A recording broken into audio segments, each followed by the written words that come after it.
Basahon ang na may Old Testament diyan, no? Salmo 107 Langga. verse 20. Ikaray reader lang ga. Sige. Salmo 107 verse 20. So, para mahibaw-an nato nga nang importante kaayo nga mamati ta karon sa pulong sa Ginoo. Unsa ning gahom sa pulong sa Dios. Salmo 107 verse 20.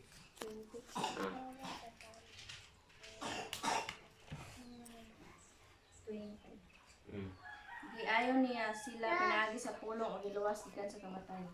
Tanaw ha, unsa gingon niya diha? Giayo, unsa ta? Giayon nila sila. Giayo niya, kanang niya din ha, nag-refer na sa Dios, okay? Giayo niya sila. No? Sila nga nagbalatian, sila nga nagkinahanglag kaayuhan. Pinaagi sa Pinaagi sa pulong pinaagi sa pulong. o giluwas gikan sa kamatayon. O giluwas gikan sa kamatayon. Sa English pa ana nga translation ingon siya, He sent his word and heals all their diseases and deliver them from the pit of destruction. Hallelujah. Meaning iyang gipadala iyang pulong. No? He sent his word. Iyang gipadala iyang pulong o giayo niya sila gikan sa tanang mga balatian Amen. o giluwas gikan sa bakba sa kamatayon. So, ang mensahe karon, no? Nga among pagadadon dili gikan namo kundi gikan Gikan sa mismo Ginoo. sa Dios. Amen. Gikan sa bakba sa Ginoo. Nga iyahang gisulat diha sa iyang kasulatan. Pinagi sa iyang mga alagad, no, sa mga propeta o pinaagi sa mga apostoles ug mao na atong tun-an karon. And proven and tested daghang mga kasinatian namo, daghang mga testimony nga namati lang pinaagi sa pulong. Diha pa lang sa pagpamati naayo na. Amen. Usa ka testimony katong didto migdalagit nga ang iyahang kamot dili ka kabati gani, no? Kanang dili ka feel bag anaon. So ingon siya magpaampo siya ni anak ko nga kanang mag Bible study una ta. And while nag Bible study may naayo na iyahang kamot nga wala pa giampuan. Kaya ingon anak kagamhanan ang pulong sa Dios. Amen. Kini pos niniloy sa unan, agi po nag-stroke, no? Buhing testimony. Sa nagwali ko sa una ito sa Topas, ilang kanoy Julie. Kailang siguro mo Julie Pardo. Pardo ba na? Ano man mula lang katong take kung nahiwi ma ba? Ang kanabuhon nila, bro. Topas na nga sakop. Isip ko kaon. Dugay na. Dugay na. Nga, Silang tubangan ko nag-ampo ko. ningon siya nga, Hallelujah. paampo niya ko pa sa iniguman ni mo guwali. So, naglingkod siya dito, hiwi kayo siya ba? Hiwi kayo, ba? Hiwi siya. Mato, pag humano guwali, mato ingat Pastor Oliver nga, abanti na rin na Niloy. Pag abanting na Niloy, ingat Pastor Oliver, naayo naman lagi ni. Ang baba niya, natarong na. Mga 1/4 na lang ang pagkahiwi. Ang kahiwi ba, nakuha ang 3/4. So, ang prayer is finishing na lang. Dito pa lang sa pagpaminaw niya sa mensahe, naayos siya. Amen. Ingon anak kagamhanan ang pulong sa Ginoo. Hallelujah. Pero Amen. karon kining mensahiya dili lang para ayuhon ang ato ang pisikal. Mag-una ginagkaayuhan sa espiritual. Amen. Dapat nga makakonek tag-una sa Ginoo. Atong mga tagsa-tagsa ka espiritu mabuhi pagbalik makonek sa Dios. Hallelujah. Atong mga tagsa-tagsa ka kalag, no? Marili na. Okay? Kay ang tao naman say lawas na kalag na espiritu. So di pwede ni kamatay pa nato sa patamangandam para sa atong kalag. Dapat karon na. Ato ning pangandaman, ato dang pahinluan sa Dios atong kalag. Amen. Para if ever mubiya na kita ning kalibutan na, hinlo na atong kalag sa pag-atubang sa Dios. Amen. No? And karon natay Nay lima, no? Lima ka mga kinini ang dinhi, no? Sa pagsugod na to sa pangalagad sa Ginoo. No? I know nga matag-usan na to nagtinguha gyud nga mangalagad sa Dios. Pero wala kay balo kon asa magsugod. Di ba? Hallelujah. Unsaon pagsugod pag pangalagad sa Ginoo? Anus magsugod? Ug asa ka magsugod? Karon palitag basa dahil sa Marcos 1:17.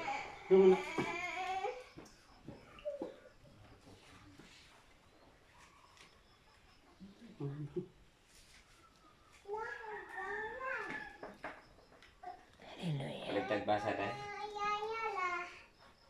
Unya, mingon si Jesus kanila.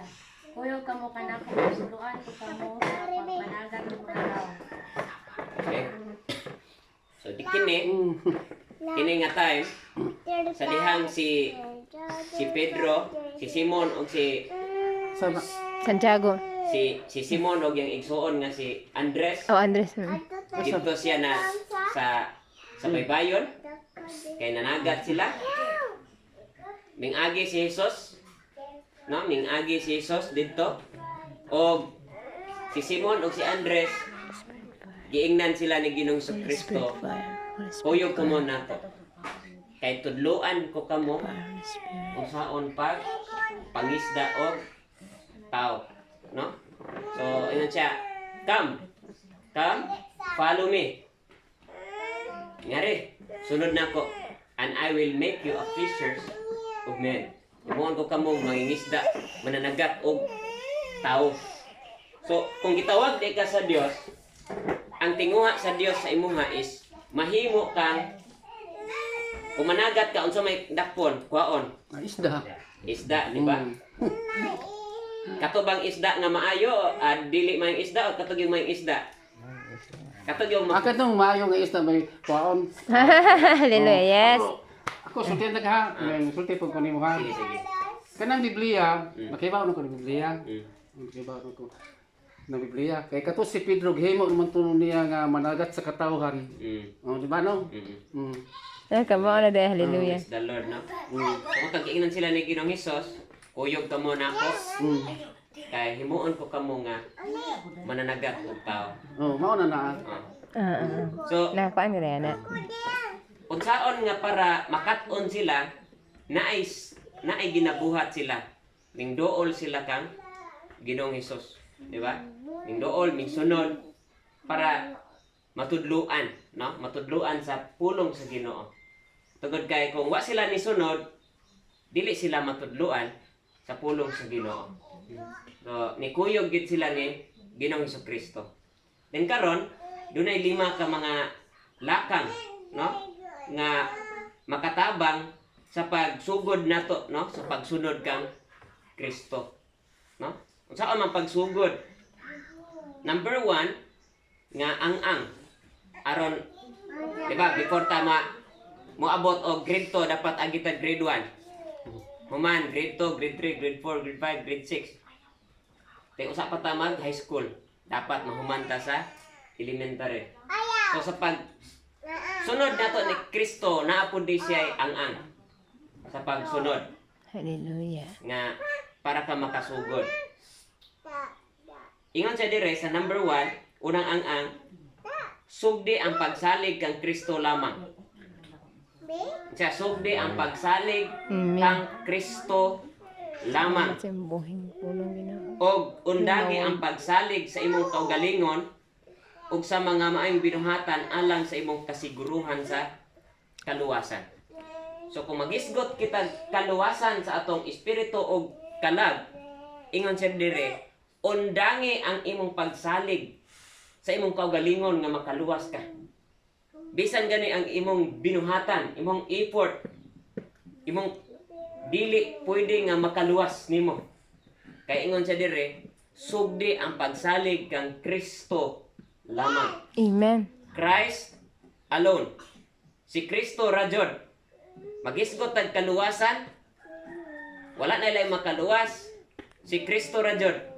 Og dapat adto nato ipunting ang atong pagsalig ngadto kang Kristo ra jud. Amen. Hallelujah. Wala na ilain. Mismo sa tong kaugalingon, di ta makasalig ana. Pwede siguro ka kung si Noy Felix, kung mamanday, makasalig ta niya. Sa pagpamanday, sa pagpanagat, sa pagdrive, makasalig ta nila. Pero magisgot ang kaluwasan. Wa tay laing tao masaligan, mismo akong kaugalingon di ko kasalig. Amen. Hallelujah. Pagluwas kong kaugalingon, si Kristo ra jud. Palitag basa sa Efeso 2:8. Okay. Efeso 2:8. Ngadto sa 9.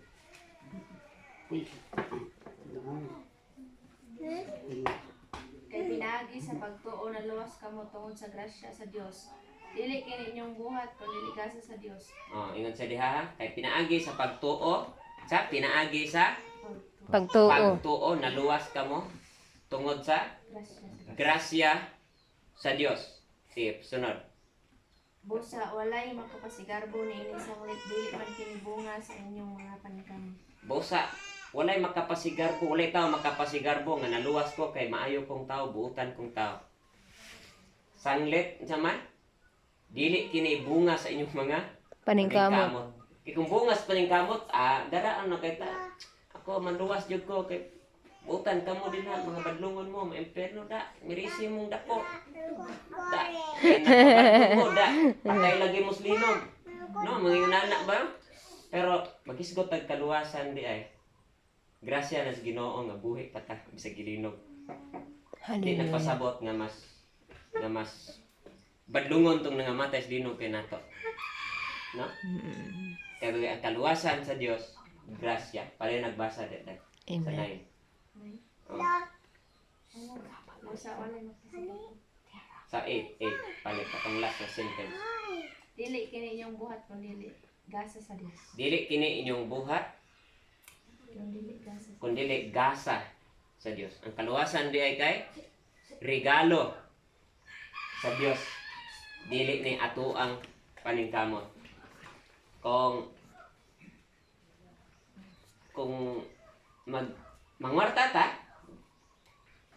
maningkamot jud tag mamanday, drive sikad, pero magisgot tag kaluwasan, paningkamot na sa Ginoo. Dili Amen. Amen. Hallelujah. walay bisan kinsa nato nga pwede makaluwas ni bisan kinsa or sa kaugalingon. Kung dili mo salig, moratag nalumos ba? Kanang nalumos makaluwas ba siyang kaugalingon? Kanang lang siyang tao nga mo rescue niya Amen.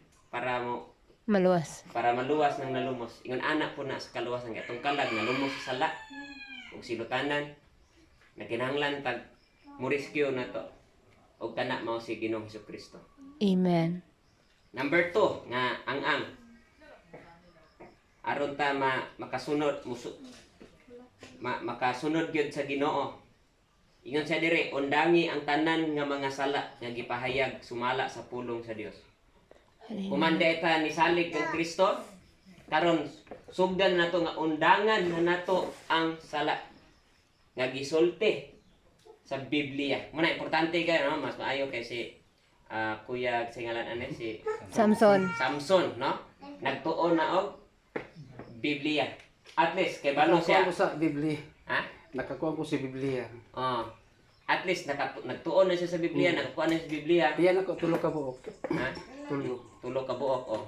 At least makibalo siya unsay sala unsay Ay balo ko. hallelujah. Sige so. Pero tagbasa ikaduhang Timoteo 2:19. Madali ra ni mo tultulan langga kay dugay na ako sig pangkuris-kuris ang Bible ba. Sige. Kaduhang Timoteo 2:19. Apan ang lig-on nga sukaranan nga gipamutang sa Dios dili gayon matarog og Sige, dayon. og niini nahisulat kining mga pulong nga nakaila ang Ginoo sa mga iya Tanahan nakaila ang Ginoo sa mga Iya. Sunod. og ang tanan nga nagsangpit sa ngalan sa Ginoo kinahanglan dili na magbuhat og bangkay. Ug ang tanan nga nagsangpit sa ngalan sa Ginoo kinahanglan dili na magbuhat og Daotan. daotan. Amen. Kaya Hallelujah. nakaila ang Ginoo sa Mga iyaha. iyaha. Mm. O kinahanglan nga ang tanan nga magsangpit sa ngalan sa Ginoo Di na magbuhat dili og na daotan. magbuhat og Daotan. daotan. Kaya ano man ipasaylo na kas Ginoo. Amen. Hallelujah. Okay. Ikatulo. Human ka ni undang na sa pagpakasala. Di lang kay kutob din ha.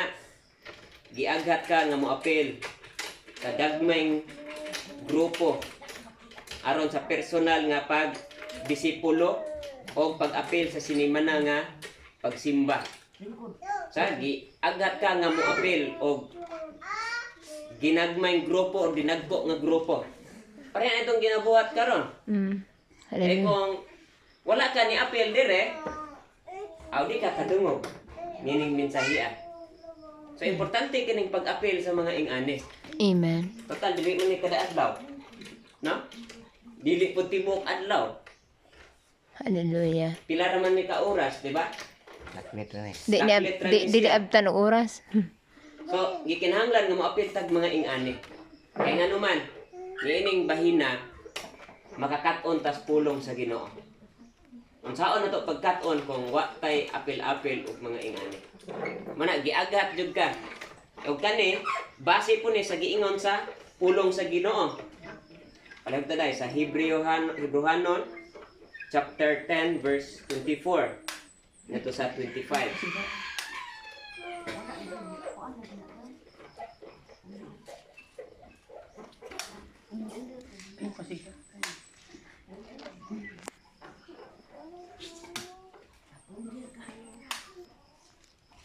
Tapang gamay deh, dali ra dapat pangitan.